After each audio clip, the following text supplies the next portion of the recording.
Bienvenidos amigos y amigas de Antena Historia, una tarde más a esta mesa virtual, de nuevo en vídeo. El segundo podcast que estamos grabando en vídeo, que se nos está viendo las caritas. Yo no sé si eso es bueno, la verdad. No sé si es bueno, sinceramente. Bueno, y hoy tengo a mi lado a José Antonio López, ya lo conocéis de oída, seguramente ahora que lo vais a ver, ya le vais a poner cara, evidentemente. Vamos a hablar de qué, José Antonio, de la Guerra Grande, ¿no? De la Guerra Grande o de la primera guerra de independencia de Cuba. La Guerra Grande es el nombre que le pusieron los cubanos a su primera guerra de independencia y es interesantísima desde todos los niveles porque, aunque es mucho más conocida la que ellos llaman tercera, que ahora explicaremos que nosotros entendemos que es la segunda, que es la Guerra Hispano-Cubana Norteamericana de 1895-1898, que terminó en lo que popularmente conocemos como el desastre. Sin embargo, todo empieza aquí. Es una guerra muy larga, Antonio, es una guerra que hoy llamaríamos asimétrica entre los mambises, que ahora explicaremos lo que es un mambí, un soldado mambí, y las fuerzas españolas gubernamentales, porque españoles eran en ese momento todos. O sea, es una guerra civil, como hemos hablado otras veces, en la cual una parte de ciudadanos españoles, fundamentalmente de origen cubano, pero no solo de origen cubano, también los había peninsulares, los había dominicanos, que será muy importante, se levantan contra el gobierno establecido en ese momento, que era el de Isabel II, que acababa, y ahora lo hablaremos, de renunciar al trono, exiliándose en Francia, y en el gobierno posterior de Serrano y Prim, durante unos años, buscando rey, hasta que aparece por ahí nuestro cordial Amadeo de Saboya, y luego la breve Primera República, el cantonalismo y después la restauración monárquica. En ese entorno tiene lugar una guerra de 10 años de duración, muy larga, muy dura, que causó una gran devastación en Cuba y que es el germen y la causa de la guerra siguiente. Pero vamos a empezar por orden, porque si no, la verdad es que es la primera pregunta que te iba a hacer. O sea, sinceramente, el hecho de que en Cuba se levante una serie de señores, ahora veremos el por qué, ¿no? Por qué se levantan uno y no otro. Esto tiene mucho que ver y es aprovechar la situación en la que está España, porque España está hecha unos zorros ahora mismo. Siempre, igual que la guerra de emancipación de los 4 virreinatos españoles, que tuvo lugar entre 1806 a 1826, la situación peninsular, Antonio, es clave para entender lo que pasa. Pero no solo viene por la situación peninsular. La situación peninsular fue lo que hoy llaman la ventana de oportunidad, o sea, la oportunidad realmente, el hecho favorable para la insurrección. Pero la insurrección tiene 3, digamos, condicionantes o 3 causas. Cuba había sido el cuartel general y la siempre fiel isla de Cuba, como se llamaba, el cuartel general español, en el que se acopiaban soldados, refuerzos, utilizaba de base naval durante las guerras de emancipación, durante nuestras guerras navales continuas contra primero los británicos, después los franceses. Y, digamos, Cuba había quedado en una posición muy sólida junto con Puerto Rico como últimas posesiones españolas en América. Salvo la breve aventura dominicana, que por breve y por muy interesante, pero la vamos a descartar en este caso. Pero ¿qué es lo que pasaba? Que Cuba tenía muy cerca a Estados Unidos. Lo mismo que decimos de México, Antonio, tan lejos de Dios y tan cerca de los Estados Unidos. Pues esto es lo mismo. En 1795 ya el coronel Clark, el famoso líder militar que había luchado en la campaña de Ohio y en la batalla de Pequot, a pesar de que tenía una gran sintonía con los españoles norteamericanos y a pesar de que había sido muy auxiliado por los reyes Borbones, prepara una primera expedición para apoderarse de Nueva Orleans en 1795, fíjate lo que estamos hablando, y que continuaría hacia Cuba. O sea, eso se habla poco, siempre se habla de la expedición de Clark hacia Nueva Orleans y que continúa hacia Cuba. Es el propio presidente George Washington, que haciendo honor a su buena relación con los españoles, que es verdad que la tenía, manda tropas y detiene la expedición, que una expedición era casi una empresa particular, Antonio. Fíjate que estamos hablando, 1795, cuando hace muy poco tiempo que les hemos ayudado junto con los franceses a conseguir su independencia. En 1805 será Thomas Jefferson el que, con ocasión de toda la dura situación internacional en la que se vivía, proclama por primera vez que Cuba es indispensable para la defensa de los Estados Unidos y que en caso necesario habría que ocuparla. Es una declaración literal. Indispensable en aquel momento. En aquel momento, 1805, que estamos en plena guerra napoleónica, no han empezado todavía las guerras nuestras de emancipación, pero estamos diciendo eso. En 1823, el conocido presidente James Monroe, junto con su secretario de Estado John Quincy Adams, el hijo de John Adams, proclaman la doctrina Monroe y nuevamente vuelven a señalar a la isla como una posesión indispensable para la defensa de Estados Unidos. En este momento es mucha declaración de intenciones, muy inquietante para el gobierno español, que siempre invirtió dinero en espías, en relaciones, en contactos, para estar siempre enterado de cómo se movía el gobierno estadounidense, porque siempre, como diríamos aquí, por Andalucía, se le temió más que un Miura, porque sabíamos lo que venía. Y ya en 1848 ya es otro presidente, ya es Paul, el que hace la primera oferta formal de compra de la isla, a lo que se niega el gobierno español. Habrá una oferta posterior en 1854 y una última muy poco antes de 1860, muy poco antes del estallido de la Guerra de Secesión, que nos da unos 4 o 5 años de descanso porque están muy ocupados los estadounidenses en su propia Guerra de Secesión y no pueden inmiscuirse en los asuntos cubanos o españoles cubanos. Pero esta presión estadounidense, Antonio, es muy grande. Además, hay un cambio que después ya no será así, por desgracia, entre 1895 y 1898, pero en esta época hay un cambio de las alianzas en la cual tanto Francia como Gran Bretaña, preocupados por el expansionismo estadounidense, se ponen de nuestra parte. Entonces, antes teníamos en contra a los británicos, pero los británicos durante este periodo de la historia, el periodo del siglo XIX, van a ser más favorables a nosotros que a los estadounidenses porque le están viendo las orejas al lobo. Esta presión estadounidense quitando todo el follón de los virreinatos. Que ahí los ingleses nos dieron por debajo cuerda lo más grande. Los británicos fueron indispensables para el éxito de los independentistas de los virreinatos, pero los estadounidenses también. Si tú vas viendo, muchas de las cosas se jugaron. El mundo anglo tiene que protegerse contra el mundo hispano. Pero así. Por eso te quiero decir que ahora mismo, ya avanzado la mitad del siglo XIX, se produce un cambio porque Gran Bretaña está muy preocupada por lo que está pasando. Bueno, pues esta incidencia es muy grande de la presión estadounidense, pero eso se junta con un movimiento independentista en Cuba naciente. ¿Por qué? Porque en 1826 se convoca el Congreso de Panamá, entre junio y julio, en los que las voces principales las lleva la República de México y la República de la Gran Colombia, o sea, Panamá, Colombia, Venezuela, Ecuador, antes que se separaran y que se formaran los estados, nuestras repúblicas hermanas que conocemos hoy. Y por un lado Bolívar y por otro lado los dirigentes independentistas mexicanos desarrollaban una política de presión, sobre todo a través del Corso, que ya en ese momento Gran Bretaña, por eso se puso de nuestra parte ya en este Congreso de Panamá, ya lo veía como pirata porque ya la situación estaba en paz, le afectaba la navegación caribeña, el corsario primero detiene y saquea el barco y después dice, bueno, vamos a ver si es una buena presa o no. De ese promover la independencia, pues tiene su repercusión en Cuba.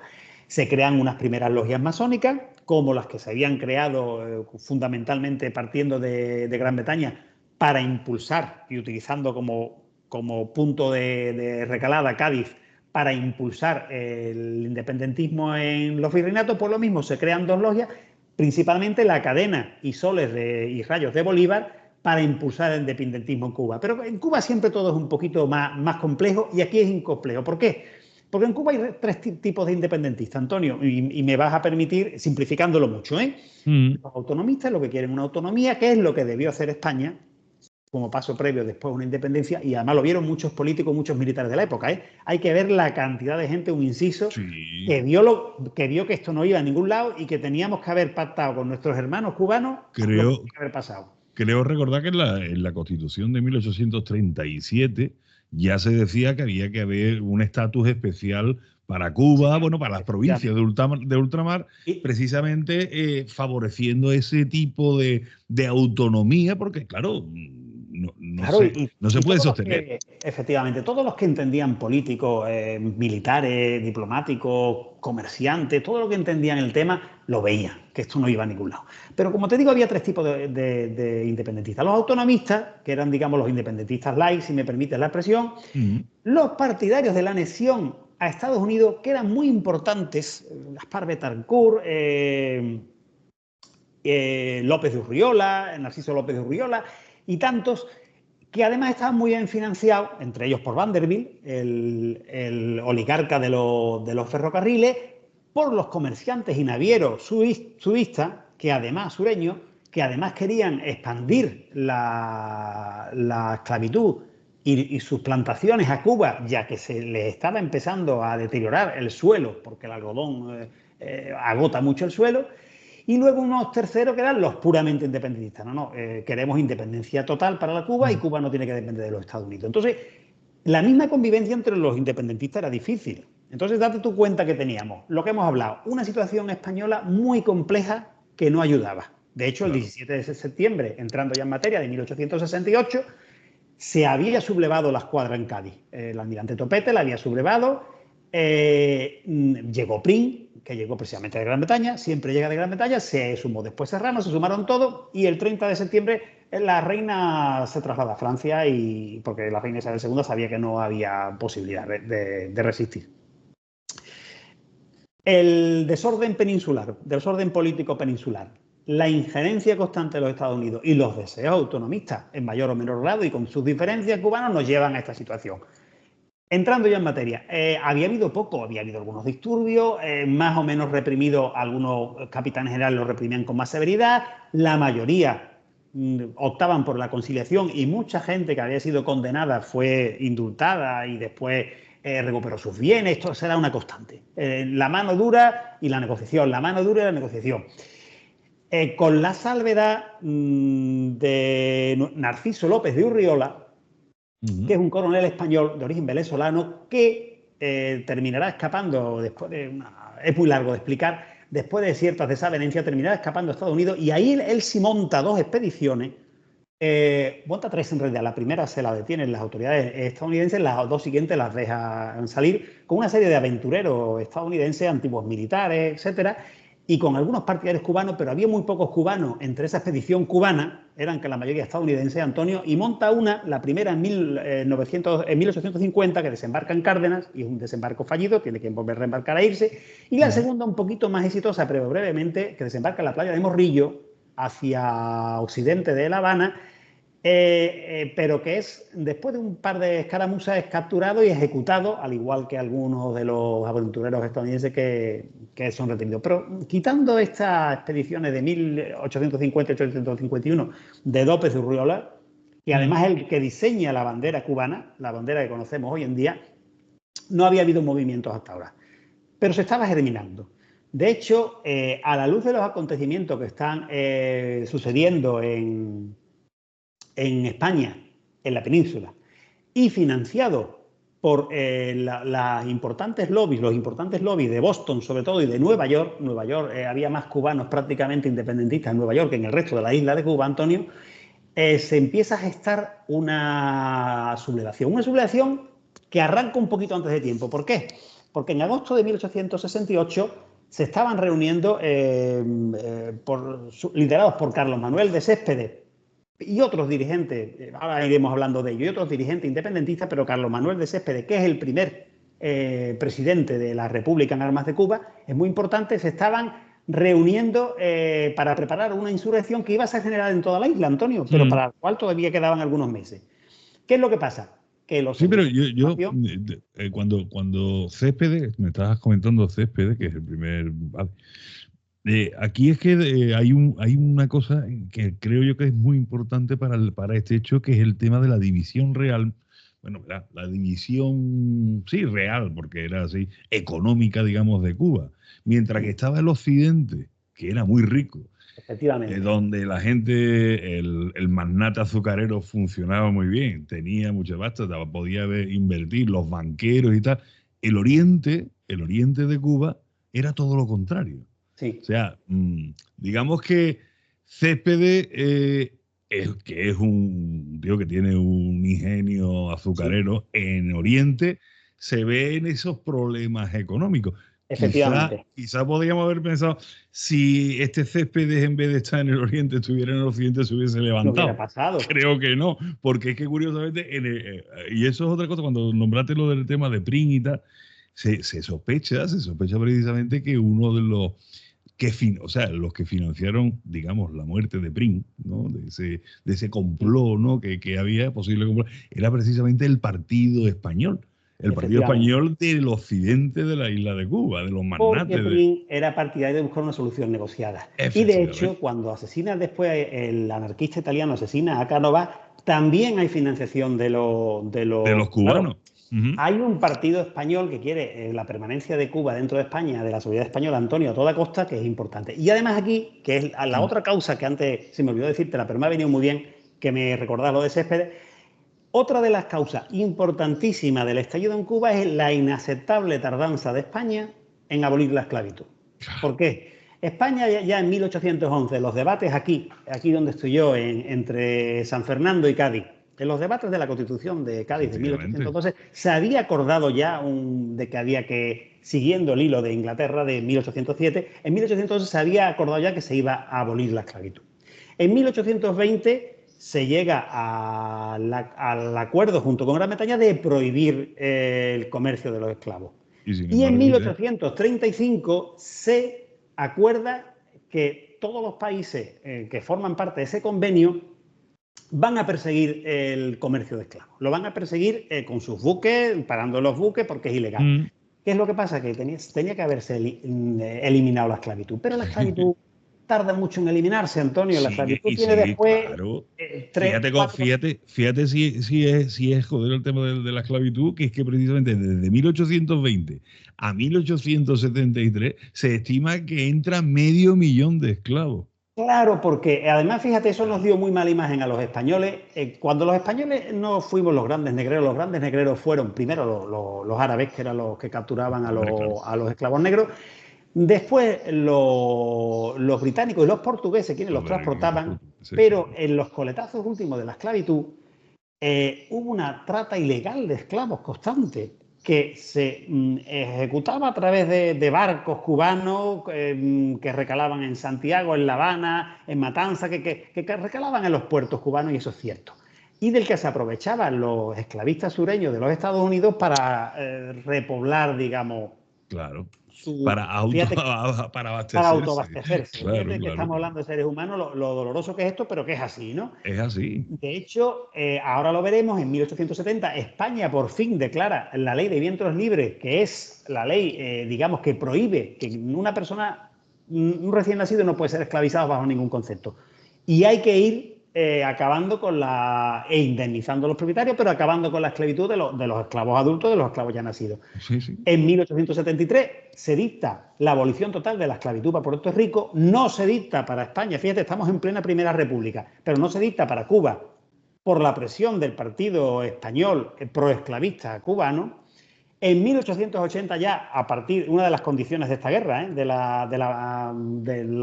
del convenio con el que se terminó la guerra, de la paz de Zanjón, que ya hablaremos de ella, se prohíbe ya formalmente la esclavitud en Cuba, pero por diferentes circunstancias hasta 1886 no se hace efectivo. Fíjate lo que dice Antonio, de Mm. 1820 a 1886 van 66 años y es una tardanza inexplicable y que va totalmente en contra de la concordia, por supuesto, de los seres humanos que son esclavizados, y que además que le da alas al partido independentista.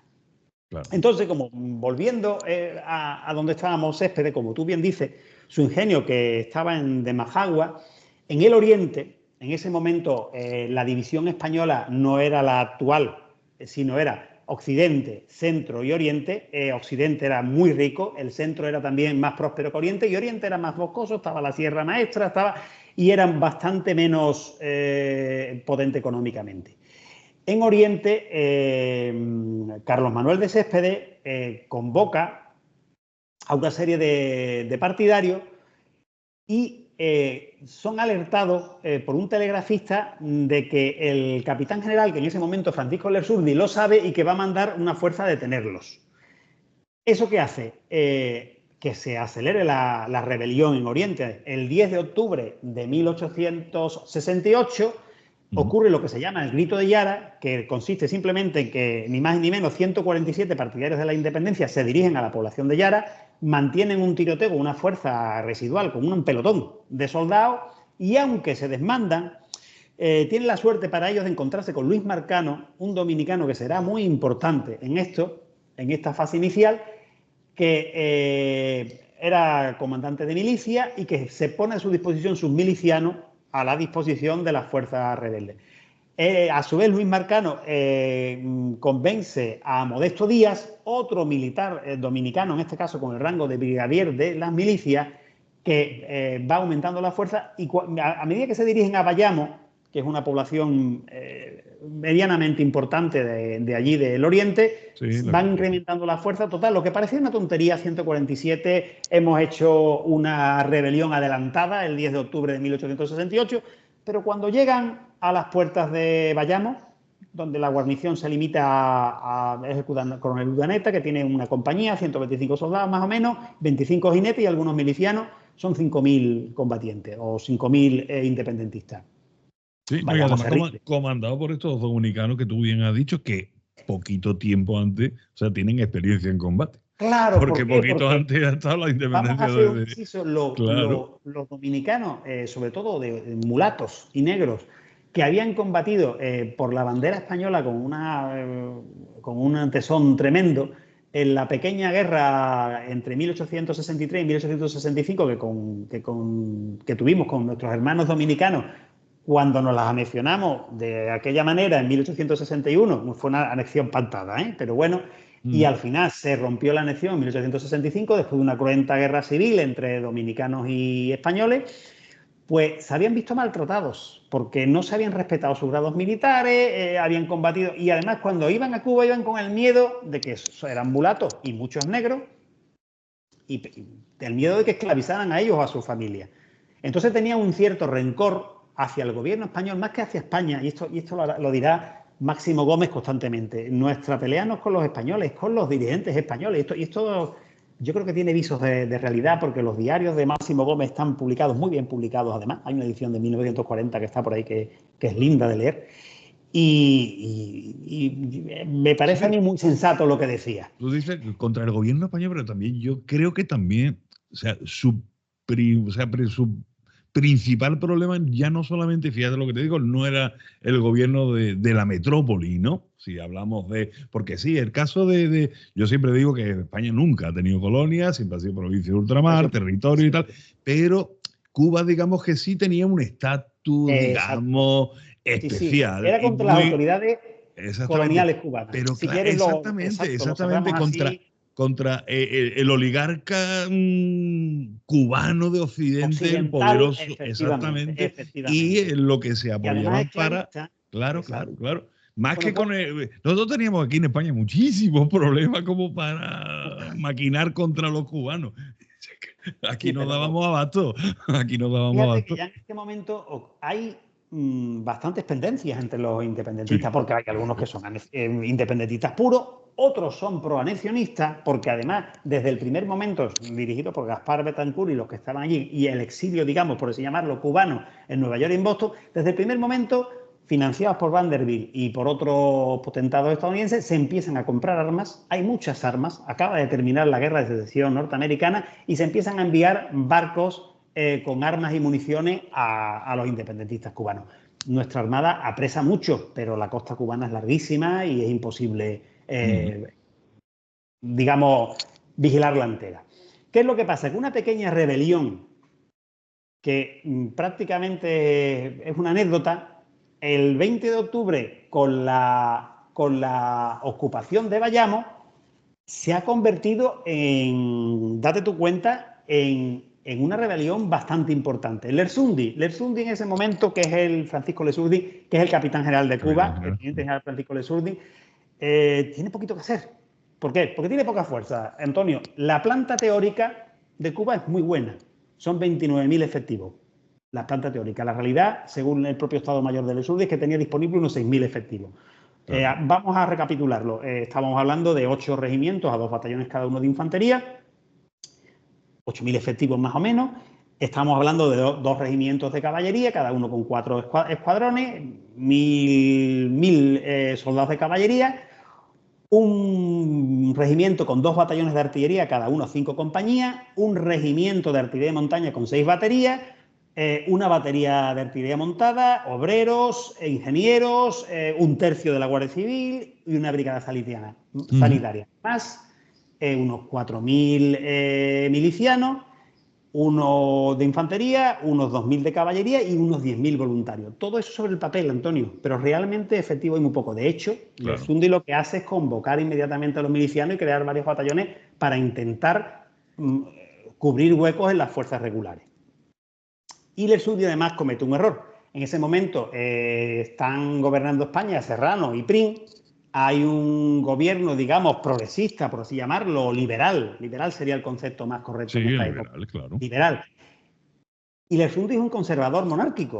No lo miran con buenos ojos. Y además Lersundi tiene tantos problemas de efectivo en ese momento que no se le ocurre otras cosas que pedir unos préstamos en el extranjero sin autorización para financiar la guerra. Evidentemente eso le cuesta el cese. La iban a cesar de todas maneras, pero con esa excusa lo cesan antes y mandan a Domingo Dulce, el famoso general isabelino, que es un liberal y que es de la confianza de Prim y Serrano. ¿Pero qué pasa?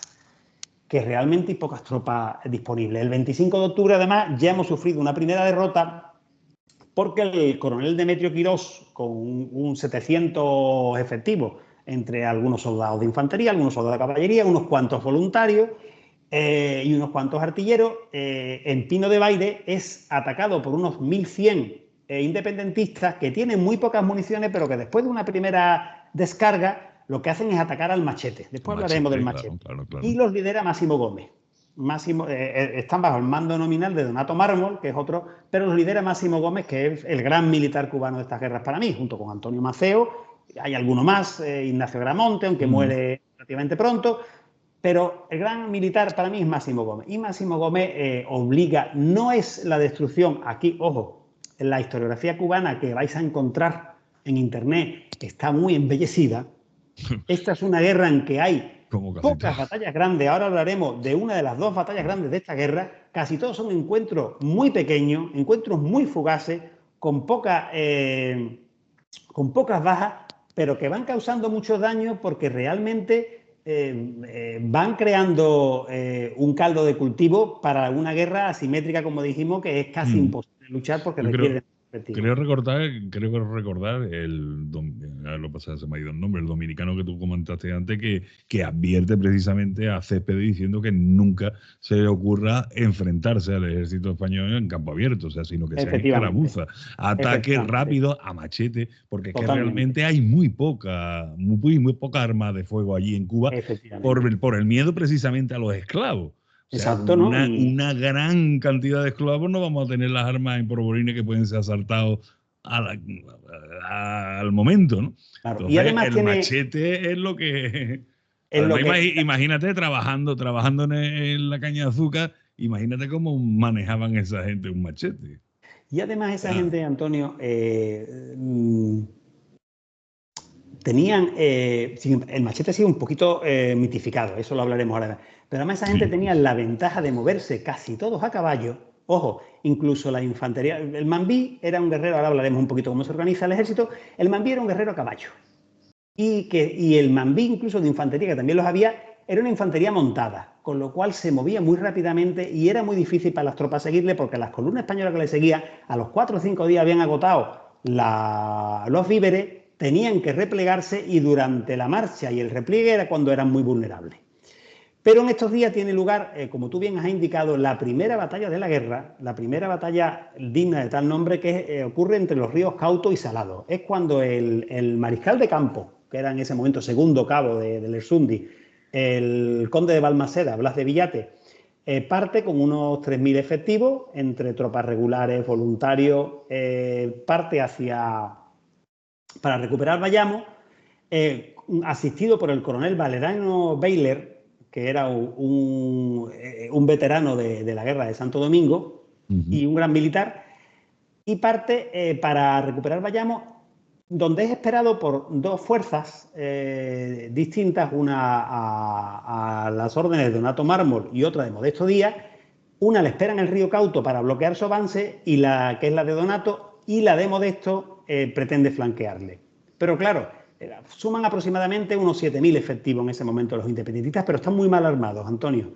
En ese momento, la fuerza española, que está muy bien liderada por Balmaceda y Bayler, lo que hace es maniobrar simulando enfrentarse a Donato Mármol, a Modesto Díaz, pero después logra acorralar a Donato Mármol entre los ríos Salado y Cauto, les causa una derrota tremenda. Fíjate que esto sí parece una batalla, 3.000 contra 7.000, número grueso, y obliga a replegarse a las tropas independentistas, abandonan Bayamo y además la queman. Pedro Figueredo da la orden de quemarla y se quema Bayamo. Bueno, parece que la rebelión ha terminado.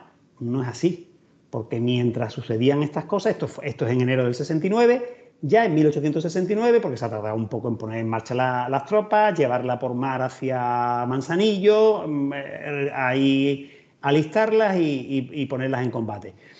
La sublevación se ha extendido, Antonio, porque la sublevación había sido en Oriente, pero Camagüey, o Puerto Príncipe, según la denominación española, también se había sublevado, con Salvador Cisneros Betancourt y los hermanos Agromonte.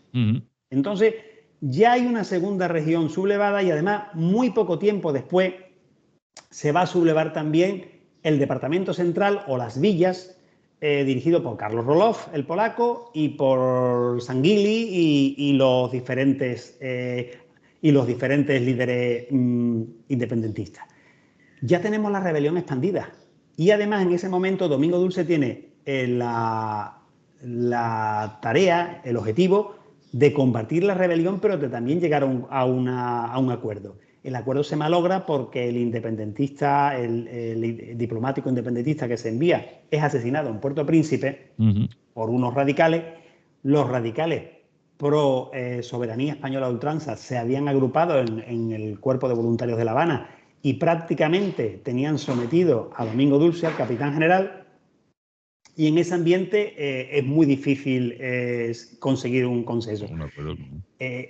Además, en ese momento, los independentistas tienen su propio problema, porque Donato Mármol y Céspedes están enfrentados, casi llegan a las armas, pero al final acuerdan constituir el 10 de abril de 1869 la República en Armas de Cuba, que se constituye en Guaymaro, y acuerdan regularizar el ejército bajo la dirección superior del mayor general. Ellos lo nombran por un cargo típicamente estadounidense, mayor general Manuel Quesada, que tenía experiencia militar de la Guerra de México. ¿Por qué? Porque ellos, lo que tú has dicho, Antonio, han visto que están muy desorganizados, que la primera vez que se han enfrentado en condiciones una fuerza española han sido duramente derrotados, y entonces organizan un ejército constituido en 3 divisiones: la División de Oriente, la División de Camagüey o Puerto Príncipe y la División Central o de las Villas. Cada una al mando de un mayor general, cada una constituida por 2 brigadas, cada brigada por 2 regimientos, cada regimiento por 2 batallones y cada batallón por 6 compañías.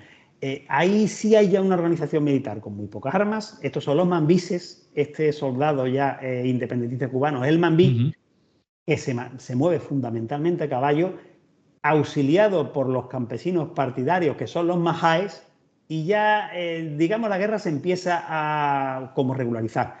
¿Qué es lo que hace mientras el gobierno español? El gobierno de Serrano y de Prim, el primero de Serrano y después de Prim, enviar refuerzos. España enviará durante el año 69 nada más y nada menos que 34.000 efectivos a Cuba, de 3 formas. Primero, como unidades regulares que se envían enteras. Segundo, reemplazos para las unidades regulares que sufrían, sobre todo por enfermedad, una cantidad de bajas bastante elevada. Y tercero, el vómito negro, el dengue, todo esto. Y luego, organizando unidades de voluntarios que pelearán mucho y bien en prácticamente todas las provincias españolas que irán a Cuba para mantener la soberanía. Pero ¿qué es lo que pasa? Que la situación política es muy convulsa. Tú lo has dicho antes. La situación política es muy convulsa. El propio Domingo Dulce es prácticamente cercado en su palacio en La Habana, acusado de colaborar, lo cual era mentira, con los independentistas, y el 25 de mayo los voluntarios de La Habana, es decir, los voluntarios españoles gubernamentales, asaltan el palacio del capitán general y lo obligan a dimitir. Ya Domingo Dulce había visto que tenía poquito que hacer y ya él tenía muchas dudas de que pudiera llevar adelante la misión que se le había encomendado. Entra en ese momento, estamos hablando en junio del 69, entra en el mando Antonio Caballero Fernández de Roda, que es un nuevo capitán general que tiene las mismas instrucciones. Impulsa la guerra. ¿Y tú no piensas que, por ejemplo, que a Dulce se lo quita de en medio Serrano realmente? Te explico que Serrano tenía muchísimos intereses económicos en la isla de Cuba. Muchísimo. Sí. No, y además por medio... Estaba en ese momento, creo que estaba de regente, creo, ¿no? Sí. O sea, estaba era regente de España y el tío tenía una cantidad de dinero metido allí en Cuba brutal. Claro, es que los partidos españoles, todos los partidos españoles estaban financiados por sus propios simpatizantes cubanos. En Cuba había muchísimo más dinero en ese momento que en la península. Eso es evidente, una cantidad de dinero tremenda. Y de hecho, el oro cubano, como se decía aquí en España, afectará a la política española y afectará a la política estadounidense también a través de los diferentes lobbies que se van formando del círculo de intereses. Pero es que además en ese momento, en agosto del 69, Forbes, que era un empresario estadounidense, había, digamos, maniobrado para ofrecer una propuesta de compra de la isla a Juan Prim, el hombre fuerte del gobierno español, que ha sido muy criticado por no aceptarla, pero Prim sí la acepta, lo pasa por sus condiciones. La propuesta estadounidense, que estaba bien vista por el presidente, en ese momento era ya Grant, era Ulysses Simpson Grant. Sí. Bien vista por el gobierno de Estados Unidos era cese inmediato de las hostilidades, concesión de la independencia de Cuba, indemnización, por eso digo venta, indemnización a España por lo que había sucedido y aquí paz y después gloria. Pero ¿qué pasa? Que Prim lo acepta, pero dice con 3 condiciones. Primero, que entreguen las armas. Segundo, vamos a hacer un referéndum en la isla de cuántos son... Esto era una trampa también, sí, un poquito de Prim, porque en Occidente iba a salir que no, en Oriente sí. Pero también se trata de que tú no vas a vender también a españoles. Eso. Y luego una cosa muy importante, Prim, es que decía, pero al mismo tiempo que decía esto, Prim, en los círculos privados y en su correspondencia decía, es que Cuba está perdida, es que cuando se ponga Prim era muy buen militar, lo demostró a lo largo de su vida en muchas ocasiones, y además un político muy sagaz, lo demostró cómo supo sacarnos de México en esa expedición británico-francesa, en esa locura. ¿Cómo nos sacó de México? La locura de O'Donnell. Como decimos por aquí, tremendo. Sí. Y Prim había entendido perfectamente que una vez que el coloso norteamericano estadounidense se pusiera en marcha no había forma de frenarlo. Entonces dijo, pues lo vamos a hacer, pero además usted, el gobierno estadounidense, me garantiza que me van a pagar la indemnización, porque no me va por lo que nos pasó al final, que no tuvimos prácticamente, cuando se perdió definitivamente, las indemnizaciones que eran lógicas en el derecho internacional en aquellos tiempos. Se corta esa posibilidad de la venta o de la cesión monetaria de Cuba y la guerra sigue. La guerra no se arregla, Antonio. O sea, los independentistas no son poderosos más que en Oriente y atacando las pequeñas aldeas, pero la política de la tea incendiaria, que se le echa mucha culpa a Baylor después del hambre que hubo en el 95, en el 96, 97, pero había que mirar las cosas porque lo que Baylor hizo fue crear poblados seguros. El hambre venía de la tea incendiaria más bien. La política de la tea incendiaria, que es la que desarrolla Céspedes, todo lo que nos podamos incautarnos lo vamos a quemar para restarle capacidad económica al gobierno español en Cuba y para que la guerra se haga indeseable para todos y para que no les convenga económicamente mantener en Cuba. Pero claro, eso también les daña a ellos mismos. O sea, los mismos independentistas resultan muy dañados por la tesis incendiaria. Claro, también buscaban eso. Si yo le quemo los ingenios azucareros, los campos, a la gente que está todavía apoyando a España y que está tal igual, pues quizás me diga, bueno, si España no es capaz de defenderme mi negocio, mis campos y mi tal, pues mira, me voy a los independentistas y por lo menos no me lo van a quemar, digo yo. Claro. Lo que hace es inquistar la guerra, ¿no? Efectivamente, en la guerra, date tu cuenta, durante el mandato de Caballero de Rodas, que mandatos pequeños, son prácticamente 6-7 meses, pero no avanza, no avanza.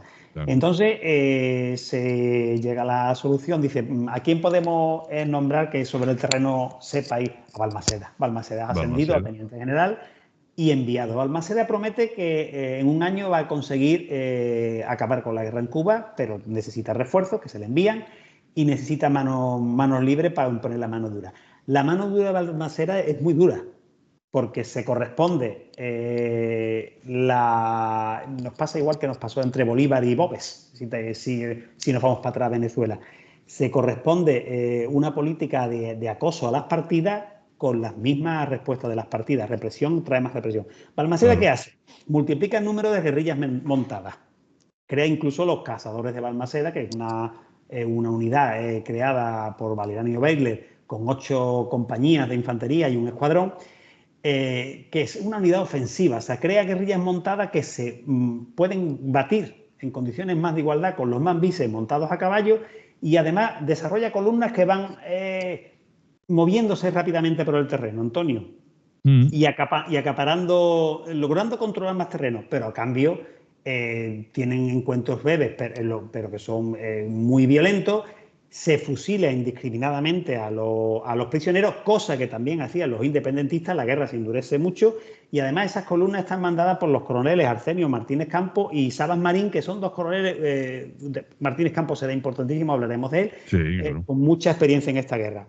A su vez, los independentistas, que tenían sus propios problemas, habían cesado a Manuel Quesada porque decía que no llevaba bien la guerra, nombran al general confederado, al antiguo general confederado Tomás Jordan, al frente trayéndolo de Estados Unidos con promesa. Jordan dura 2 meses cuando ve que aquello es un caos, que aquello no es un ejército para nada parecido al ejército de la Confederación, dimite. Y lo que hacen es reorganizar 2 fuerzas principales, una en Camagüey, liderada por Ignacio Agramonte y Vicente García, y otra en Oriente, al frente de la cual está Máximo Gómez, secundado por Antonio Maceo, por el titán Antonio Maceo. Porque mientras ha muerto Luis Marcano, un incidente curioso, y Donato Mármol de enfermedad. Ves que como, digamos, la guerra se recrudece y se profesionaliza un poquito, para que tú me entiendas, también los mambises cada vez van cogiendo más experiencia. Son pocos en número, siempre son menos en número que los españoles, Antonio, pero se mueven mucho más. Y es imposible ocupar todo el territorio. Como hemos dicho, en diciembre del 70, Balmaseda... muy parecido. A mí me recuerda mucho el tema de los Boer. Sí, es que... Los Boer con los ingleses, a los españoles. Y el Vietcong moviéndose ante los Estados Unidos, pero sigue yendo más esa época, los Boer a caballo y tal. Efectivamente. Y además, estos son peores tiradores que los Boer. Después, a medida que vayan entrando los fusiles Springfield de retrocarga, después los Winchester, que se utilizan mucho, las carabinas Henry, los revólveres Colt, van entrando armas más de repetición y se hacen más peligrosos. Pero al principio había mucho mosquete viejo, y mucha arma, claro, mucha arma de cañón liso, de chispa reconvertida a retrocarga, que no tenía la fiabilidad de la época. Por parte de España entran después los Remington, que son magníficos, que se hace el fusil y la carabina, también Remington, española de ordenanza, y ellos son fundamentalmente lo que... Son los famosos Pacos, ¿no? Los famosos Pacos, los Remington no eran los Pacos. Sí. Posteriormente de la guerra de África, que se escuchaba Paco, Paco, y le decían los Pacos. Yo nunca he tenido claro si se lo decían a los Mauser o a los Remington, pero creo que empezó por los Remington. Creo que tiene razón. Empezó por el modelo 1870 de Era Remington. Por el sonido, que claro, con la distancia te pegaban un tiro y sonía Paco. Exactamente, te dejaba lejos. Ese mismo 27 de diciembre de 1870, en la calle del Turco, es asesinado Juan Prim por unos sicarios. Lo que tú decías antes, saliéndonos un poquito para nuestros oyentes, y espectadores. ¿Quién lo mata? Tenía enemigos entre los monárquicos, enemigos entre los republicanos, muchos enemigos en Cuba, porque sabían que Juan Prim quería al final negociar. Él quería primero dominar la guerra y después vamos a iniciar una negociación seria, que es lo que siempre decía. Fue como Kennedy. Como Kennedy. Como Kennedy. Alguien lo mató, todo el mundo quería matarlo, y había mucha gente interesada en que muriera. Acertó, pero no Esto se es sabe, importante porque además va a dar origen a un periodo convulso en la historia española, un periodo muy convulso. Que también facilita a los independentistas continuar la guerra, porque transcurre todo el año 1871, Balmaceda, que es muy buen militar, crea la trocha entre Júcaro y Morón para separar lo que es Camagüey y Oriente de las villas, o sea, del distrito central, y decir, bueno, en Oriente no puedo con ello, pero de aquí no me pasan, porque lo que tengo que salvaguardar bajo cualquier concepto, que es lo que no pasa, lo pasó después de la guerra siguiente, es Occidente. Lo que tú decías, Antonio, la riqueza de Occidente. Él empieza a crear la trocha, sigue a los independentistas por columnas, con fuerzas de las tres armas, columnas muy móviles, que además cogen una base que sirve a la vez de depósito de víveres, almacén de municiones y enfermería. O sea, se constituye una base para una columna. De esa columna te mueves 5 o 6 días y después retrocedes. Pero las fuerzas se van ganando en movilidad, Antonio, y van cada día combatiendo a los mambises con más efectividad. Pero claro, los refuerzos se han cortado, Antonio. Han llegado muchos refuerzos en el año 69, pero a partir del año 70 empiezan a llegar mucho menos. Claro. ¿Por qué? Porque la situación en España es convulsa, económicamente, militarmente, está todo el mundo pendiente de un nuevo pronunciamiento, se sabe que va a pasar algo. Y entonces, al final, hay también un recrudecimiento de la crispación entre los independentistas, no tan independentistas como simpatizantes de los independentistas y los partidarios de la soberanía absoluta española, que llega al extremo de la ejecución absolutamente misericordia e injustificada de 8 estudiantes de medicina el 27 de noviembre de 1871. 8 estudiantes de medicina muy jóvenes que en La Habana habían realizado una novatada, porque realmente era una tontería, era un acto vandálico sobre la tumba de un periodista de simpatía soberanista, y que son primero juzgados por un Consejo de Guerra que no ve motivo para llegar más allá que la reprensión, pero el Consejo de Guerra se vuelve a reunir obligado por las armas, por los voluntarios de La Habana, fíjate lo que estamos hablando, y en una segunda sentencia, por así llamarla, determina que 8 de esos estudiantes, eran unos 40, van a ser fusilados. Y son fusilados por los propios voluntarios de La Habana. Date tu cuenta, como en el caso de Domingo Dulce, el desconcierto y el descontrol que hay en ese momento en La Habana. Balmaceda no lo impide, aunque tampoco estaba en ese momento ahí. Balmaceda iba mucho al frente a vigilar las tropas.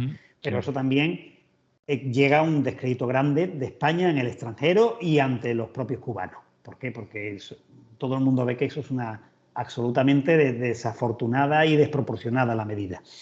Total, en julio del 72 llega un nuevo capitán general, el teniente general Francisco Ceballos Vargas, porque Balmaceda, fiel a su palabra, no ha logrado acabar con la guerra porque no ha recibido los refuerzos suficientes y porque la estrategia que tenía pensada necesitaba más tiempo, dimite. Este momento es muy malo para las fuerzas realistas o soberanistas españolas, Antonio. ¿Por qué? Porque pierde fuelle la resistencia española ante los independentistas y los independentistas se crecen. En ese momento entra el año 73, el 11 de febrero de 1873, el buen Amadeo I de España renuncia, dice: estos españoles son imposibles. Ahí os quedáis. Ahí os quedáis, me voy con viento fresco. Y enseguida las Cortes que estaban esperando proclaman la Primera República. Una cosa buena surge de esto, es que el 22 de marzo de 1873 entra la ley de prohibición absoluta de esclavitud en Puerto Rico, que incluso entre las fuerzas republicanas, Antonio, no se extiende a Cuba por las presiones del Partido Cubano, evidentemente del lobby cubano, pero es una primera medida muy buena que además da una base negociadora. Mira, pero si esto que va a pasar en Puerto Rico lo vamos a hacer en Cuba. Sí, pero de momento está en Puerto Rico, pero no en Cuba. Llega en marzo del 73, porque Ceballos pasa sin pena ni gloria, el teniente general Cándido Pieltain, que desarrolla, va a estar poco tiempo, pero que enseguida reorganiza sus tropas, recibe algunos refuerzos pocos, reorganiza a los voluntarios. Había muchos batallones de voluntarios muy escasos de fuerza, y lo que hace es, bueno, vamos a acabar, vamos a refundir batallones y vamos a hacer unidades de 8 compañías cada una, batallones de verdad, y vamos a hacer más columnas y vamos a perseguir a... Voy a hacer un inciso, José Antonio, porque antes comentaste el tema de las trochas, pero habrá mucha gente que no tenga ni idea de lo que es una trocha. Es verdad. Digamos que una trocha, hay un programa, lo tenemos hecho, lo hice ya yo creo que es hace 8 años. Las trochas son, digamos, como una especie de cortafuegos, ¿no? Si vemos un monte, es un cortafuegos, ¿no? Pero claro, los limes romanos exactamente igual. Y aquí os he puesto, detrás mío, ¿veis? Esto es una trocha. Exacto. Esto es una trocha.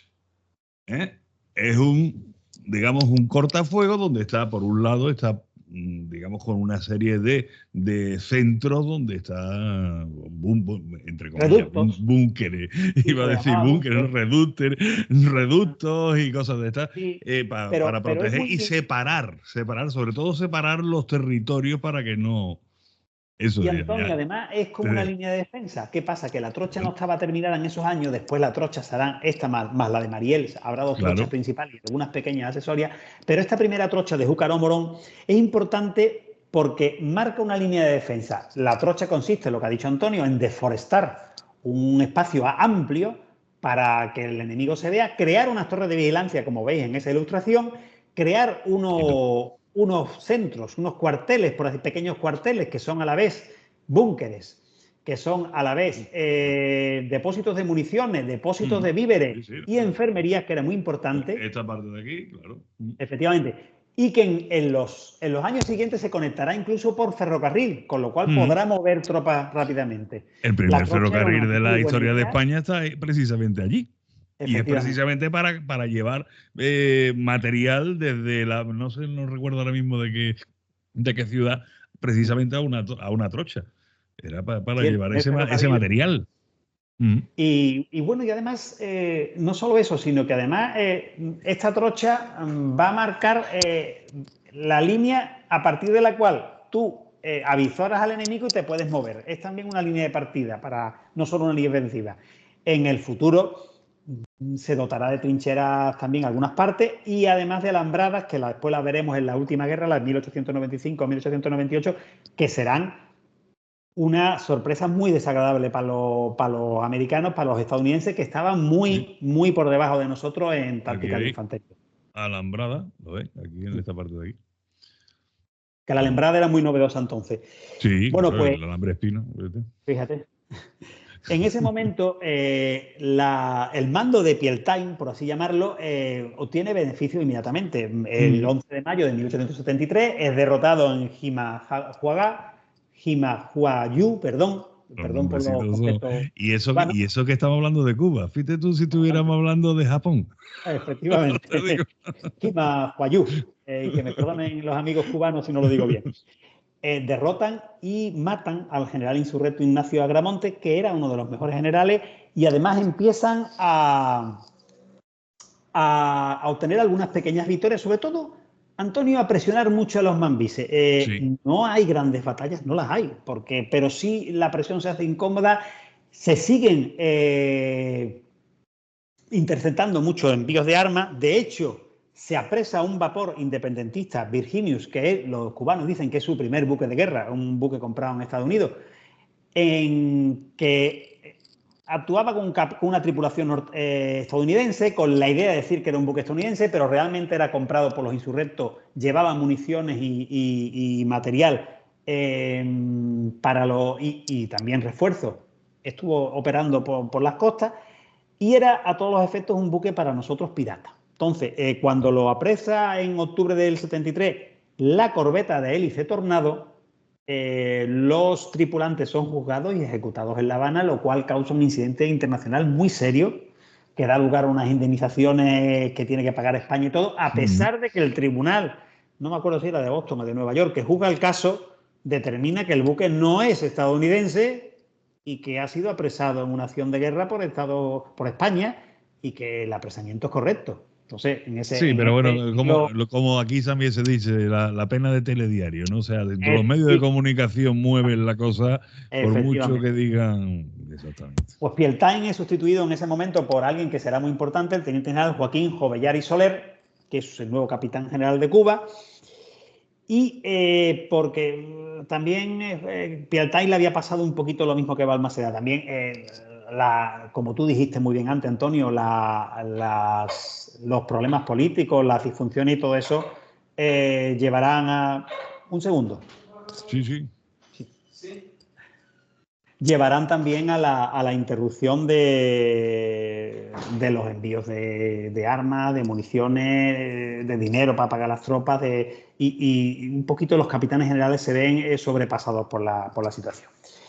¿Qué es lo que va? Las cosas tampoco estaban muy claras en la Republican Army, en el gobierno independentista, porque en aquellos años, en aquellos meses, en octubre del 73, es cesado Céspedes, Carlos Manuel de Céspedes, y sustituido por Salvador Cisneros Betancourt, que había sido la gran figura del levantamiento en Camagüey, y que era una persona, además, emparentado con Gaspar Betancourt y con con el lobby de Nueva York, pero que siempre se había mantenido en la isla, y lo sustituye en la presidencia. O sea, tenemos sus propios problemas políticos. Máximo Gómez en ese momento es removido del mando, aunque luego es incorporado al mando. O sea, hay sus más y sus menos entre los independentistas. Pero los mambises cada vez operan con más facilidad. Se incorporó con Jordan, pero él se quedó, el capitán Henry Rick, en realidad era un voluntario, que llegará a brigadier en las tropas independentistas y que será un combatiente muy experto y muy afortunado. Y en este momento, en el año 73, mediados del 73, empieza una ofensiva importante Manbí, que ante la falta de dirección militar y ante la incapacidad de controlar todo el terreno, va causando muchísimos problemas. Céspedes muere en Sierra Maestra, según las noticias que nos llegan, porque es cercado por una columna española y prefiere tirarse por un barranco, prefiere despeñarse antes que ser convertido tomado como prisionero. El romanticismo hace mucho daño. Y mientras, pues, los combates siguen, unos favorables a los independentistas, según ellos la mayoría, pero combates de pequeña entidad, sí eran favorables, pero de pequeña entidad, porque cuando una columna se organizaba y se movía bien, normalmente el terreno se apropiaba. Pero es verdad que solamente era dueño del terreno Antonio mientras permanecía en ese terreno. Claro. ¿Qué es lo que pasa? Entonces, del 15 al 19 de marzo, mientras Máximo Gómez va planteando que hay que atravesar la trocha y llevar la guerra primero a las villas y después a Occidente, hacerle daño, porque la política de la incendiaria sigue durante todos los años, Antonio. Imagínate cómo estaba Oriente y Camagüey, quemado por todos lados. Y quemado en sus propias propiedades también, los independentistas. Pues hay que llevar la T incendiaria, lo dice Máximo Gómez, a las villas y a Oriente, o sea, al centro y al Occidente. En ese momento, mientras se está preparando la fuerza que va a superar la trocha a invadir Occidente, el brigadier Manuel D'Ambiñar, con unos 3.000 efectivos, entre el 15 al 19 de marzo de 1874, se enfrenta en la famosa batalla de las Guásimas, que no hay que confundir con las Guásimas de 1898 contra los estadounidenses, que es la segunda batalla o la otra gran batalla de esta guerra, como dijimos antes, la de los ríos Cauto y Salado y ahora las Guásimas. Para los independentistas una brillantísima victoria, pero realmente termina en tabla y vamos a explicar por qué. Es verdad que Manuel D'Ambiñar se dirige hacia las fuerzas de Máximo Gómez, Antonio Maceo, Julio Emanuel Sanguili, Modesto Díaz y Vicente García, que se incorpora. Están la creen de la creen de los independentistas, de los mambises, con unos 1.700 efectivos. Y él, con el doble de efectivos, se dirige para allá. Lo que hace Armiñán es mandar una avanzada que es repelida y contraatacada por una serie de cargas de caballería que hacen bastante daño a los españoles, a las tropas gubernamentales, que se ven obligadas a formar un campamento y a defenderse fortificándose. Durante 3 días son asediados por los independentistas, Máximo Gómez, ya hemos dicho, Antonio Maceo, Julio Sanguili, Vicente García, pero no son aniquilados. realmente llega una columna de socorro que permite levantar el bloqueo e irse. ¿Es una victoria independentista? Sí, porque la fuerza española enviada para evitar la invasión y disolver el ejército de invasión no ha conseguido su efecto. ¿Es una derrota absoluta española? No, porque los españoles se repliegan con bajas, con bastantes bajas se repliegan. Las bajas siempre se multiplicaban en esta guerra, Antonio. Y hay que tener en cuenta que al estar asediados, los españoles se vieron obligados a quemar los cadáveres de los muertos para evitar infecciones. Entonces se habla mucho se vieron obligados a quemar sus muertos en vez de llevárselos, sí, porque estaban asediados. Esta es la batalla de las Guásimas, ya hemos dicho, entre 15 a 19 de marzo de 1874, y consecuencia de las Guásimas y de que no está resultando del todo el gobierno de Jovellar, aparece el José Gutiérrez de la Concha, un nuevo capitán general, aparece en Cuba y aparece en un momento muy malo. Aparece en abril del 1874. ¿Por qué digo un momento muy malo, abril del 1874? Porque en ese momento empieza Máximo Gómez, que ya es el gran líder militar con sus diferencias que ha tenido, sobre todo diferencias racistas, que él mismo lo dice en su memoria, porque había muchos más negros y mulatos en Oriente que en Central.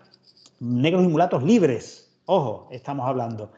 Y los independentistas del Departamento Central o de las villas, que eran mayoritariamente blancos, no solo blancos, pero mayoritariamente blancos, no querían que les mandara a Máximo Gómez. Esto que parece fuera de sitio en una rebelión independentista donde se supone que todos van juntos, pero sí ocurrió. Y tenemos los testimonios de Sanguili, del propio Roloff y de Gómez que nos lo asegura.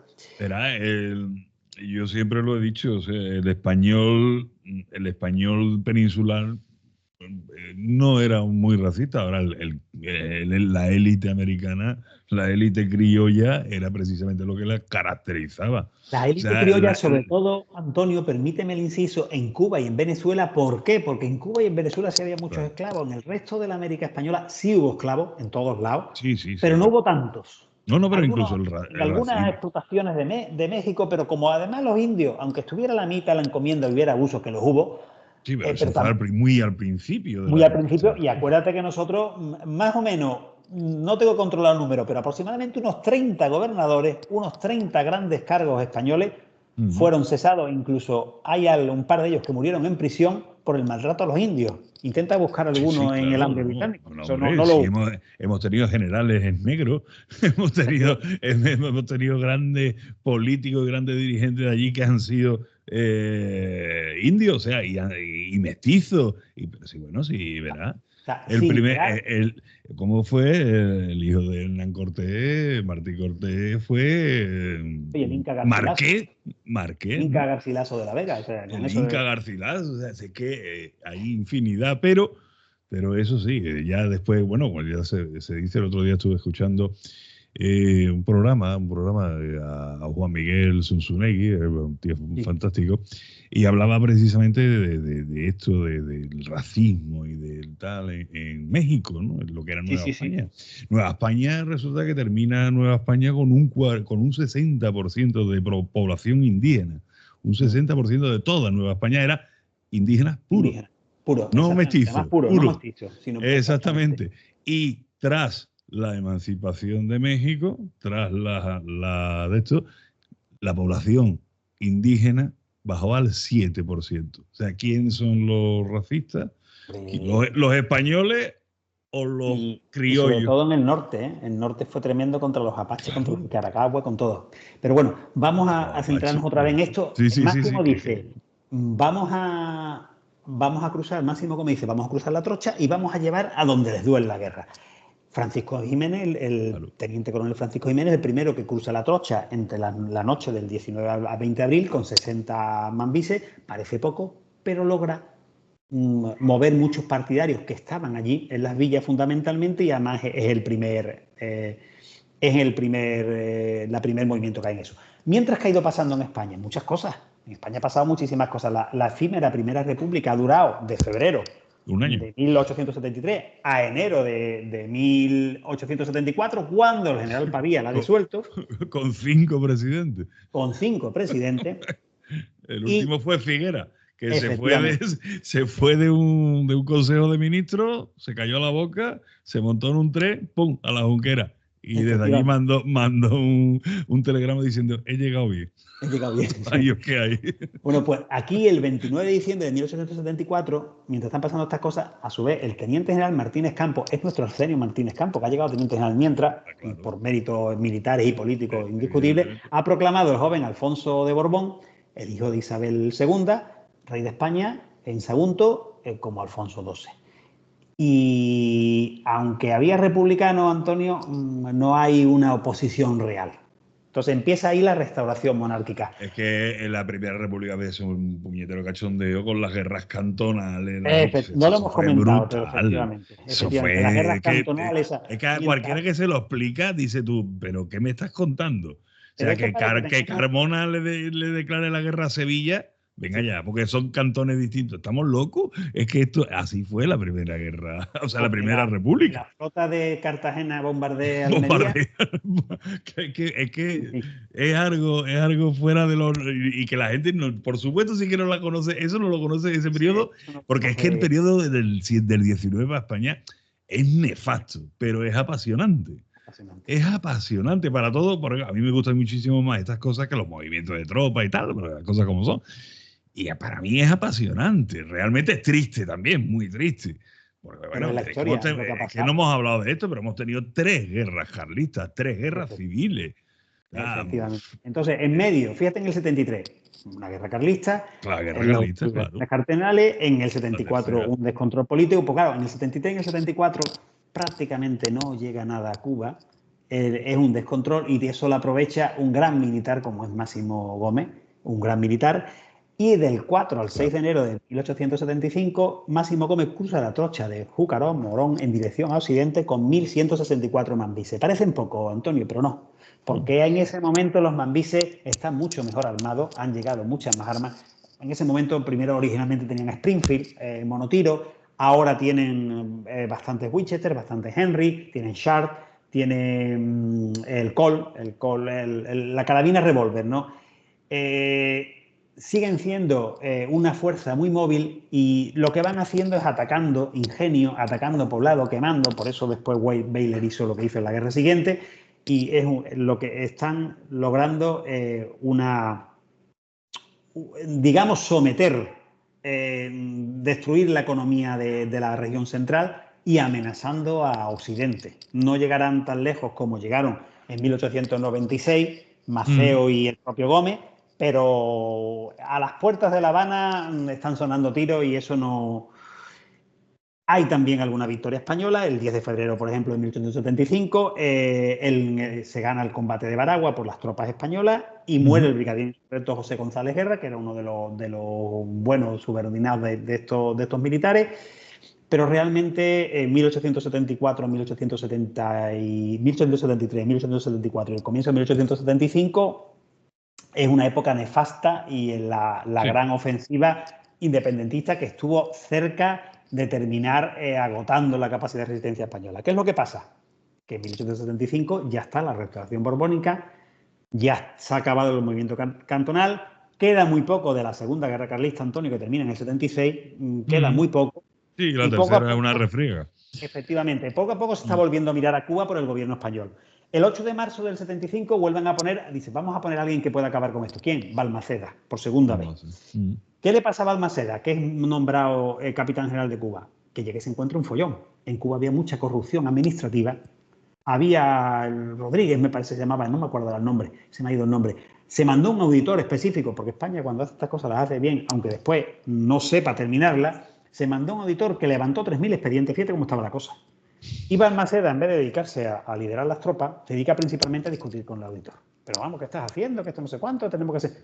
Pero ahí digamos que se pierde un poquito el hilo. Mientras, gracias a Dios, gracias para la causa realista o la causa soberanista o española, como la queramos llamar, la Cámara de Representantes de la República de Cuba en Armas se está peleando otra vez, cesa a Salvador Cisneros Betancourt y nombra presidente a Juan Bautista Espotorno, que durará muy poco, porque eso lo nombra en el verano del 75 y en marzo del 76 lo sustituye por Tomás Estrada Palma, que después Tomás Estrada será el primer presidente de la República Cubana ya independiente bajo la isla de los Estados Unidos, pero estamos hablando ya del año 99, ¿vale? 99, pero no nos aceleremos. El 75 pasa sin pena ni gloria, todavía con las fuerzas independentistas llevando la iniciativa. Balmaceda no es capaz de salirse de los expedientes, ir al campo de batalla, y ¿qué hacen de nuevo el gobierno español? Dice, bueno, primero hay que mandar refuerzos y además hay que mandar a alguien que controle la situación. Jovellar. Vuelven a mandar a Jovellar. ¿Por qué? Porque Jovellar conocía bien la situación de Cuba, había funcionado bien al poco tiempo y es nombrado en enero del 76. Prácticamente entra al mismo tiempo que Tomás Estrada Palma es nombrado presidente de la República. El 4 de agosto del 76 hay una buena noticia para las tropas españolas, que es la muerte en combate del brigadier Henry Reed en el combate Yaguaramas, pero es contestado por el asedio por parte de Vicente García, que será un personaje bastante importante al final de esta guerra. Entre el 22 al 23 de septiembre, el asedio y la destrucción de Las Tunas, una población muy importante de Camagüey, por parte de Vicente García, que aquí, fíjate cómo estaba cambiando un poquito el tema, sin embargo, no fusila a los que se rinden, Antonio, sino que los deja irse. Después quema la población. La derrota de Las Tunas es tan importante y tan impactante, porque había habido una primera victoria ahí española que dio lugar al cambio de nombre por Victoria de Las Tunas. No hay que cambiar los nombres, está claro. En esto uno es muy, ¿cómo te diría yo? Es muy supersticioso. Y Jovellar quiere dimitir. Pero le dice el gobierno, no, tú te quedas allí, maneja, que estás manejando bien la situación, y vamos a mandar a Arsenio Martínez Campos, otra vez, que había combatido bien en Cuba y que tenía tantas, y lo mandan en octubre del 76, pero lo mandan allí como general en jefe del ejército. Además, lo van a mandar con tropas, Antonio. Claro. Entonces dicen, mientras Jovellar se va a dedicar a administrar, Martínez Campos se va a dedicar a la guerra. Y además, instrucciones, las mismas que al principio. Buen trato al que se rinda, pero mano implacable al que no se rinda. Entonces, esto lo va a hacer estupendamente Martínez Campos. Martínez Campos, por cierto, estaban los independentistas agotados, faltos siempre de municiones, con sus propias haciendas quemadas, Antonio, algunas por ellos mismos, tras por los españoles, muchísimos años de guerra. Estamos hablando del 76, 8 años de guerra. Un crimen espantoso para ambos bandos. Claro. Todo desolado. Y Martínez Campos... La puntilla. Martínez Campos capta muy bien la situación. Y a todo el que se rinde, evidentemente, le perdona la vida y le devuelve los bienes, que antes estaban todos los bienes embargados, Y además, parte de los bienes embargados se habían mal vendido de aquella manera. Por eso con la esperanza de, bueno, mira, yo me vuelvo para casa y ya se acabó la película, porque esto no hay manera de ganarlo, ¿no? De pronto a ver los independentistas y además vamos a dar la autonomía, porque esto tiene que llegar a una solución. La normativa que sacamos para Puerto Rico de abolición de la esclavitud se va a aplicar aquí y además vaya a tener una autonomía que la tendrán finalmente. Pero sí. Bueno, claro. Y además reorganiza las tropas. Tiene aproximadamente unos 80.000 efectivos, divididos en 75 batallones, 55 destacamientos de guerrilleros, 5 regimientos de caballería y 18 escuadrones independientes, 2 batallones de artillería, 8 baterías de montaña, 4 batallones al menos de infantería de marina, que venían de Ferrol, Cartagena y de San Fernando, 3 tercios ya de la Guardia Civil, brigadas de sanitarios, brigadas de ferrocarriles, que eran muy importantes, ingenieros, Antonio, o sea, hay 80.000 efectivos. No están todos a la vez, hay muchos enfermos, tienen que desplegarlo, pero ya hay una fuerza de maniobra importante, las columnas se van haciendo más grandes, primero, y después, a medida que van ocupando el territorio, se van dividiendo a su vez las columnas, o sea, columna tipo batallón, después medio batallón, después compañía, después hasta pelotón, a medida que se van rindiendo los... Delante hay, teóricamente, 12.000 mambises y 26.000 majáes, o sea, auxiliares, pero muy faltos de municiones, enfrentados entre ellos y con la moral por los suelos. ¿Qué es lo que ocurre? Que además en octubre del 77, después de un año terrible de presión por parte de las tropas de Arsenio Martínez Campos y de rindiéndose mucha gente, el propio Tomás Estrada, el propio presidente, sale a combatir desesperado y es capturado en el combate de Tasajera. ya no hay dirección política, hay unidades de mambises que debían tener 125 mambises y tienen 12, hay batallones que tendrían que agrupar 600 efectivos y tienen 60, entonces no hay capacidad de seguir resistiendo. Poco a poco Arsenio Martínez Campos se va reuniendo con los líderes y se van rindiendo. Y el 10 de febrero de 1878, en el campamento de Sanjón, la mayor parte de las fuerzas supervivientes se rinden. Sí. Vicente García, Antonio Macea y Máximo Gómez plantean seguir la resistencia. Vicente García, que en ese momento es presidente interino de la República en Armas, incluso conspira. Por un lado negocia con los españoles y por otro lado conspira para mantener viva la rebelión. Pero Máximo Gómez es el primero que dice: me voy para Jamaica. Le pone a disposición un cañonero español que lo manda, que lo lleva a Jamaica, a él y a su familia. ¿Por qué? Porque dice: es que me lo quito, es el mejor militar. Después a enemigo que huye un puente de plata. Claro, Vicente García también lo mandan con dinero, le pagan a Vicente García, le pagan y se va a Venezuela. Se lo quitan de en medio. Se lo quitan de en medio. Y el 21 de mayo de 1878, el último presidente de la República de Cuba en Armas, que es Manuel de Jesús Calvaro, se rinde definitivamente en Loma Pelada. ¿Cómo se ha llegado a este fin de una guerra tan larga? Por agotamiento. Claro. Por agotamiento, y ahora sí se ha combinado bien la mano de hierro en guante de seda, o sea, la negociación y la presión militar, Antonio. ¿Pero por qué? Porque ya estaba el enemigo muy, muy desgastado. También España estaba muy desgastada, el coste es enorme. De hecho, dijimos que esta es la primera guerra, que los cubanos dicen que hay tres, porque tiene lugar lo que se llama la guerra chiquita. La guerra chiquita. Esta es la guerra grande y esta es la guerra grande y viene la guerra chiquita. ¿Qué es la guerra chiquita? Pues que en agosto, el 26 de agosto de 1879, Guillermo Moncada, de ahí el cuartel Moncada de La Habana, José Maceo, que es el hermano de Antonio Maceo, e hijo de Francisco Maceo, un independentista. Bandera.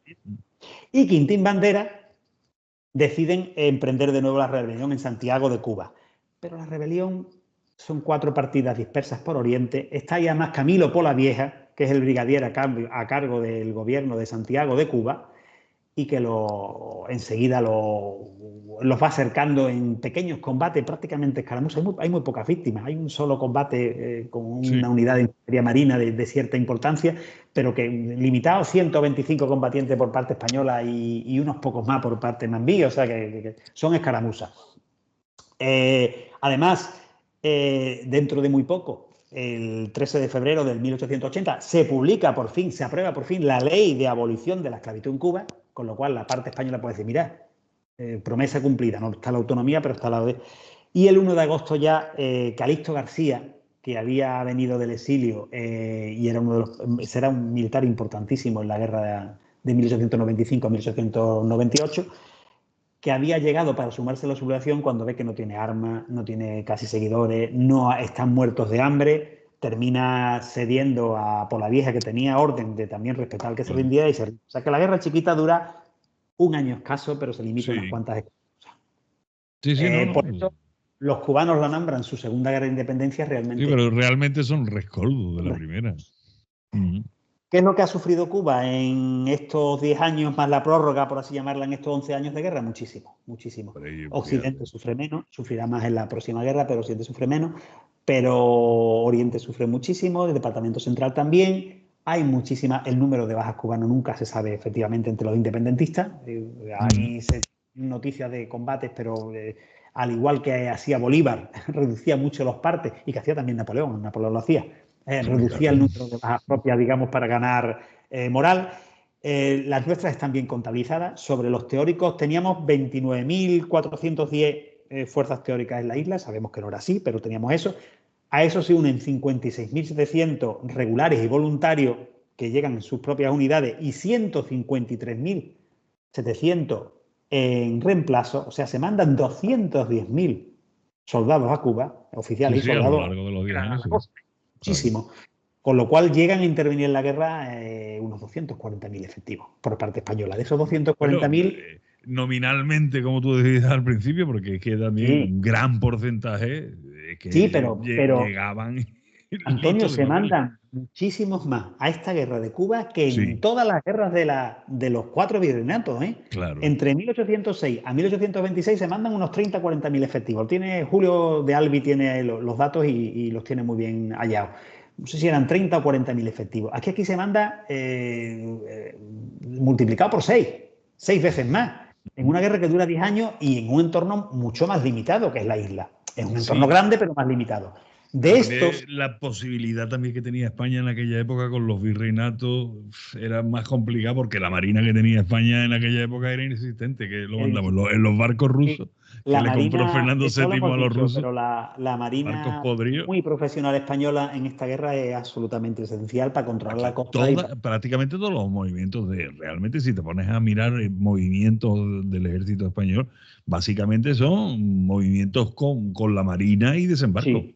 Desembarco y después te mueves hacia el interior donde tienes que ir, vuelve y otra vez a otro sitio. A tu base o te vas para la trocha, pero es verdad que el movimiento grande siempre es marítimo. Pero lo que te decía, de las tropas españolas al final hay 54.000 soldados muertos por enfermedad, 3.500 en acción de guerra, 12.000 bajas definitivas, lesionados o por otros motivos o por enfermedad que los incapacitan, y unos 3.500 desertores. Fíjate que si unimos esta cifra, que son 58 más o menos, más 12, estamos hablando de 70.000. Ten en cuenta que los muertos norteamericanos en Vietnam son 59.000. O sea, que esta guerra es más dura que Vietnam. O sea, si le metemos los heridos, tiene más Vietnam, ¿vale? Pero también hay muchas más posibilidades sanitarias en el siglo XX, en los años 60 y 70, que ahora. Estamos hablando que esto costó a los soldados españoles 70.000 bajas. Es una barbaridad. Que fíjate, te digo, las de los independentistas ni las conocemos. Y el pobre ciudadano cubano, español, de un bando o de otro, me da igual, cogido, que le queman su ingenio, que le queman su poblado, que le quitan la comida, que se muere de hambre porque sufre la guerra horriblemente. O sea, que fue una guerra durísima, asimétrica, porque realmente no hay batalla que podamos considerar como tales, quitando las Guásimas, que es del 74. Y quitando la primera del 69. La primera que ganan los españoles. Del río Cauto y del río Estoy diciendo yo que ganan los españoles. Sí, es que son los dos son españoles. Ganan, digamos, las fuerzas gubernamentales. Efectivamente, la realista. Bueno, tampoco realista porque tampoco eran reales. Ya no había rey. No eran ya realistas. No eran realistas, es verdad. Es que ves que no se sabe ni cómo. Fíjate cómo estaba España, que no se sabe ni cómo denominar a las tropas españolas, ¿no? Pero de la península. Cuando hablaste de los carlistas, es que en medio hemos tenido una guerra carlista y varios levantamientos. Acuérdate del Duque de Madrid. Tuvimos varios levantamientos pequeños. Era un susto diario España. Era un no parar. Pero es que fíjate tú con lo que tú dices, efectivamente, más bajas que en Vietnam.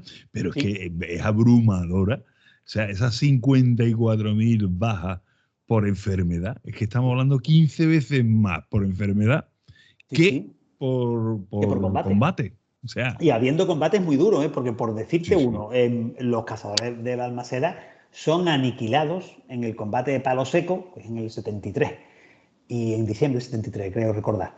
Y son aniquilados, pero aniquilados totalmente. Es decir, eran una columna de 600 entre los... el Balmaceda, al mando del coronel Vilches, creo, José Vilches, y muere 507 con su jefe al frente. O sea, dice, hay encuentros que son muy, muy, muy sangrientos, Y además en esa época no se hacían prisioneros. Al final sí. Al final, fíjate tú, también tiene mucho que ver, por ejemplo, con la guerra en Venezuela y Nueva Granada, que hubo un tiempo que la guerra fue a muerte brutal, iniciada por Bolívar, ¿vale? Pero Bobo la siguió. Me da igual quién la inicie. Aquí la guerra fue... Y aquí también hubo un tiempo que ya la guerra se civilizó, entre comillas. Pero incluso con ese grande número de bajas, hay unos 3.500 efectivos muertos en combate y 54.000 muertos por enfermedad. O sea, es que es abrumador el tema de la diferencia tan enorme. Y mientras los estadounidenses todo el tiempo presionando de parte de los... permitiendo el tráfico de armas con una nación con la que no estaban en guerra. Es que tú analizas la situación de Estados Unidos. Estados Unidos hacía básicamente 5 años que había terminado su guerra civil. O sea, tiene un pedazo de ejército movilizado, porque todavía lo tiene, después se va a México y tal. Tiene cantidad de armas, que tienen que darle salida. Ya sabemos lo que hacen los americanos con los excedentes de armas. hay que provocar guerra. Y sobre todo, antes era el sur. Y después, Vale, la Confederación está muy interesada en Cuba. Ya la Confederación no existe, está derrotada en el 65. Pero es que América para los americanos, lo que dijo Monroe, también lo pensaba Grant. Y Grant mete ahí la excusa. Grant mete la excusa ahí de que van a apoyar la independencia cubana. Pero muchos de ellos, Grant podía pensarlo porque Grant en parte era un idealista, en parte. Pero lo que tenía alrededor, Vanderbilt y los demás que ponían el dinero, no, escúchame, independencia entre comillas, independencia pero bajo el control financiero nuestro, como de hecho ocurrirá con la República. Una vez que ya nuestros hermanos cubanos tengan su república independiente en 1899, acuérdate que hubo una intervención militar de los Estados Unidos, que pidieron otra intervención cuando no pudieron, o sea, hay ocupaciones militares diversas, aparte del tema de Guantánamo y todo esto. Y la interferencia, si la interferencia estadounidense y el absoluto desastre de manejo de la situación de la esclavitud, probablemente esto hubiera llegado, Antonio, a una autonomía razonable y después de la autonomía una independencia. Es precisamente lo que siempre se le achaca a España que no ha sabido hacer. Y bueno, y todos lo decían, Cánovas, el mismo Martínez Campo cuando vuelve a España dice, señores, esto hay que terminarlo. Baylor, que decían varios, no, Baylor que es un cruel asesino, no, Baylor cuando hablaba decía, no, señores, es que ahí no nos vamos a mantener. Lo que pasa es que cuando Baylor lo traen de nuevo en el 96, es el que soluciona en parte la situación. Y ya nos estamos metiendo en la otra guerra, que no vamos a hablar de ella porque no pero Baylor es el que pone los puntos sobre la de y el que maneja muy bien la situación. Y cuando viene aquí dice, señores, que sí, que se le acusa después de los campos de concentración, de tal, pero macho, es que yo tengo una teoría, Antonio, no eran tales campos, eran poblados fortificados como los que se montaron en Vietnam. Ahora es verdad. Era quitarle el apoyo al que está ahí en la selva. Eso, si tú trasladas forzado al campesino y no le proporcionas comida, al final el campesino se te muere de hambre. En ese sentido, claro, ese es el problema. Lo criticaban. Pero la situación no era meter en campos de concentración el origen de eso no era eso, matar a la población, no. Es precisamente quitarle el apoyo al que está metido en la selva, le quitamos el apoyo. No, en Vietnam se llegaba y se mataban a todo el mundo y quemaban en el poblado. Aquí no, aquí lo que se traía a la población a una zona que teóricamente segura, iba, segura y además iba a estar bien asistida. Lo que pasa es que los devenires de la guerra es que estamos en guerra. Y además eso era imposible. Yo no estoy defendiendo eso, pero la verdad es que... Mira, la propia interceptación de las columnas de suministro por parte de los independentistas traía el hambre a esa zona. O sea, aparte de que no había recursos alimenticios. Vamos, si esta población que se está manteniendo bien con su ganado y con sus cultivos aquí, la saco y la pongo aquí, que no tiene ni ganado ni cultivo, la estoy condenando al hambre. Si no soy capaz de enviarle una caravana de alimentos. Pero, por ejemplo, lo que estábamos hablando, lo que te dije antes me parece la guerra de los boers, ¿no? Por la movilidad de los tíos a caballo y tal. Precisamente, mira tú por dónde. Aquí se habla de, bueno, ya en el 96, ¿no? Se habla de los campos de concentración de Bailey, tal. Bueno, pero no se habla tampoco de los campos de concentración de la guerra Foy. Eso no se habla. ¿Por qué? Porque lo hacen los anglos. Es que yo el tema anglo lo tengo muy fastidiado. Y tú que eres de Cádiz lo tenías que tener más. Como decía hablar del eso, todo buen español tiene que misionar mirando a... Pero yo por eso te digo, cuando uno analiza este tema intentando quitarle las discrepancias ve las situaciones en las que se hicieron y cómo se hicieron las cosas y en una situación de guerra, lo que tú decías, porque además la guerra del 95, de 1895 a 1898, pilló mucho mejor preparado el independentista y lo hicieron mucho mejor, lucharon mucho mejor. Claro, porque ¿qué pasa? Es que verás, Estados Unidos aquí se le escapó Cuba. Claro, pero la próxima no se iba a escapar. En la siguiente no se iba a escapar ni con alas. Por eso cuando la situación estaba en tablas, porque Baylor había logrado acabar con Maceo, había logrado hacer las dos trochas, la de Mariela Manzanillo y Mariela, se me ha olvidado, la otra, Mariela a la otra bahía. Bueno, la trocha de Mariel y la trocha de Júcaro, cuando había logrado asegurar las dos trochas y tenía bastante controlado, que no tenía controlado Oriente, ni Camagüey, o sea, por lo cual era una situación de tablas. pero en el peor momento de los independentistas cubanos es cuando entra el Maine en La Habana, claro, por eso estalla por un problema que le pasó a muchos buques de la época, sobre todo franceses y japoneses, por un problema de la composición de las pólvoras, más bien de las cabezas de los torpedos, entiendo yo. Se ha demostrado. Sí, se ha demostrado, y además Está por ello, demostrado que era desde desde dentro a pero afuera. en los años 70 se hizo un estudio, 1970 se hizo un estudio muy serio y demostró que la explosión era de dentro para afuera y que era un problema de... Sí, además fue una comisión estadounidense y española, las dos. Sí, pero la primera, que fue estadounidense, se negó a permitir y además dijo que la explosión había sido externa, o sea, mintió. Pero la otra trocha era Mayrel Mahana. Eso, Miguel Mahana, efectivamente, Miguel Mahana era otro trocha. Bueno, pues aprovechó ese incidente para declarar de forma cacciosa, porque además España prácticamente se rindió antes de la guerra. No, España intentó llegar a un acuerdo hasta el último minuto y en el 25 de abril de 1898 declaró la guerra en que combatimos muy mal, o que nos organizamos muy mal, o que lo hicimos muy mal. No nuestros soldados, eso ya lo dejamos para otro programa, pero que era imposible sostenerse allí. Lo que alguna gente dice que es una guerra pactada, más que una guerra pactada, una guerra cuyos resultados sabíamos de antemano. Pero bueno, vamos a cortarlo aquí porque si no... Sí. Bueno, lo que dijo el almirante Sanson, el que hundió la escuadra de Cervera, hablando precisamente de que no entendía cómo allí no hubiese estado un sumergible de esa áspera. Dice, si hubiese habido 2 barcos de ese tipo, yo no hubiese hundido. Eso lo dijo él. Si los destructores hubieran tenido sus torpedos en condiciones, y hubiera estado la escuadrilla de destructores, hubiera salido antes. Es muy fácil decirlo ahora porque es verdad que Cervera no tenía carbono. Eso, si quieres, hablamos un día de eso. Desastre. Es curioso. El desastre. Yo creo que se resume perfectamente en esa palabra, en el desastre. Cervera avisó de todo lo que iba a pasar, ¿eh? Al almirante hay que ponerlo en su sitio y decir, no, Cervera dijo que anticipó todo lo que iba a pasar. Después no debió encerrarse nunca en Santiago, yo en eso estoy de acuerdo. Tuvo que hacer lo que fuera, hasta internarse en un puerto británico. Si se hubiera internado en un puerto británico, los barcos por lo menos no se pierden y se pierde la marinería y todo eso. ¿Que se hubieran sentido solo los soldados? Sí, pero los soldados podían haber resistido más tiempo del que nos creemos. Y a lo mejor hubiera habido un acuerdo menos... Pero en fin, sí es verdad que hay quien dice, de forma un tanto cínica, que el desastre fue tan grande que la guerra se terminó muy pronto.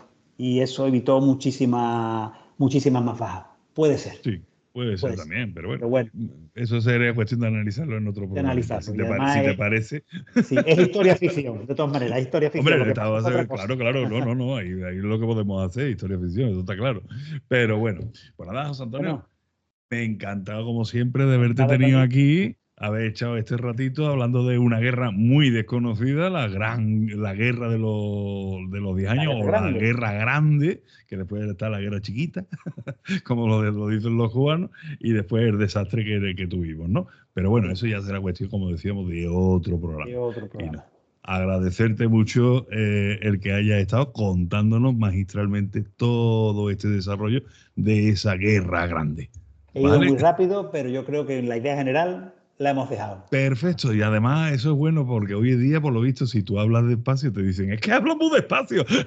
La gente le gusta la... Venga, pues nada, te lo digo, te agradezco que haya estado en Antena Historia, como siempre, como tantos programas que llevamos ya hechos y que no serán los últimos. Venga, saludos. Igualmente. Adiós. Gracias, Antonio.